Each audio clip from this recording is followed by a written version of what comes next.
Hello, been a while, hasn't it? Yeah, sorry about the lack of uploads for the last few weeks, just things have been hectic at university with assignments and essays and all that, but I should be able to get some consistent uploads for the next month or so, if all goes to plan, of course, even though it's Christmas, but whatever.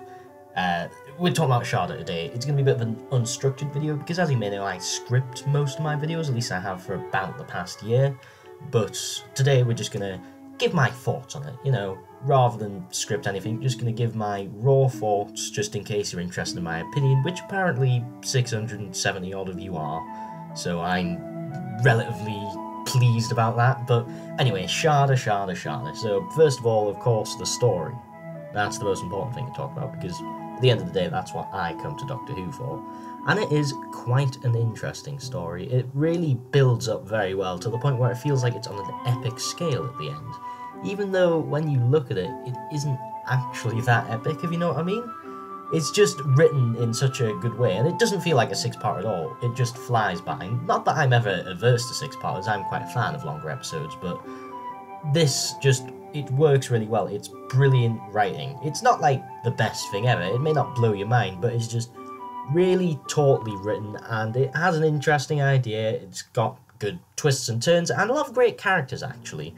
All of the characters in this are quite interesting. Although there's actually not that many characters when you think about it, especially considering how long the story is. It's quite amazing how much they've managed to pack in to such a long running time with such a small amount of characters and sets. It's really cleverly written. Douglas Adams, he knows how to do this stuff, doesn't he? So obviously, you know, a lot of you will already know the story of Shada, and you know, you already know that. What you want to hear is my opinion on the animation, because that's the new big thing. I know a lot of people are annoyed because they would have preferred a missing episode animation. I would have preferred a missing episode animation, but I'm not annoyed that they did Shada. And I know they've done it before, but it really feels a lot more complete, like by a million miles than any other version of it. It's the definitive version of Shada. We never need to worry about it again, and I think that's a good thing. That we've got Shada now. That's it, that's the end, we have it. And I'm very glad, and it works very well, and the animation is really, really good. I mean, after last year's Power of the Daleks, while the animation was decent, it wasn't the best. And this is by a similar team, I think.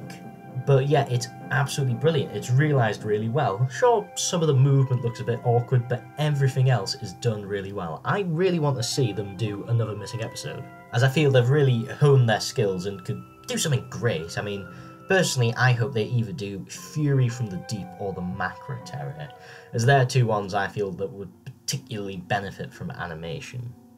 And also they're two bloody good stories that I, you know, like quite a lot. So yeah, it's good animation, it's a good story, and it's got lots of really cool, fun moments as well, like the beginning when it has the BBC One announcer saying, oh, a little later than billed, here is Doctor Who. Yeah, a little later. That's for sure. And at the end, there's this marvellous scene with a live-action old Tom Baker, which, oh my god, it's so sweet. It's lovely. It's honestly the loveliest thing I've seen in quite a while. And I know I'm not usually a person for loveliness, but in this case, I am. It's so, I'm not going to say anything about it. Just watch it. Just watch it. It's really, really nice. And yeah, so it's a good animation, it's a good story, there's lots of nice touches to it, and there's not really many complaints, to be honest. I'd highly recommend going and picking up the DVD. That's it for now, and I'll see you back next time in another video. Wait. Quick addendum to the video, there's something I really forgot to talk about, which is very good about this release. So, Shada was never scored back in the day, because obviously it never went into post-production. And in the 1993 version, which was produced by JNT, he brought in Keith McCulloch to do the music, and it absolutely ruined it, because, of course, it's fucking Keith McCulloch. His music is diabolical, and while sometimes it does fit a McCoy story, it would never fit a Tom Baker story, and it really didn't. So for this, they got a new composer. I'm not sure who, it might have been multiple composers, but either way, it sounds so beautiful. It's beautifully authentic. It sounds like something that Dudley Simpson would have wrote on one of his best days. Sometimes it sounds like it's trying a bit too hard to be City of Death, but aside from that, it's bloody marvellous. It's a brilliant score. Get those people to start working on Series 11. They're much better than Murray Gold, and apparently he's leaving now, Well, at least according to some reports, this hasn't been confirmed yet, but whatever. Brilliant score. Just needed to add that, because I was blown away by how nice it was, especially as that was my biggest complaint about the 1993 version.